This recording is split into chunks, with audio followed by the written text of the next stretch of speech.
Hello everyone, this question appears in class 6 NCERT chapter of playing with numbers. This is 10th question of its exercise 3.2. So the question says that express each of the following numbers as a sum of three odd prime numbers.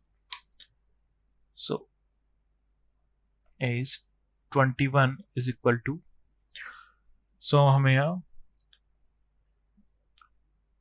Express करना है given numbers को three और prime numbers के सम में.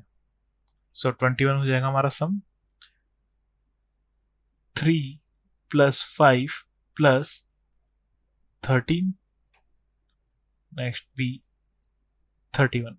सो 3 और prime numbers के सम में represent करना है. सो हो जाएगा 3 plus 5 plus 23 C 53 is equal to 13 plus 17 plus 23 and part D is 61 is equal to 7 plus 13 plus 41. So that's our final answer. Thank you.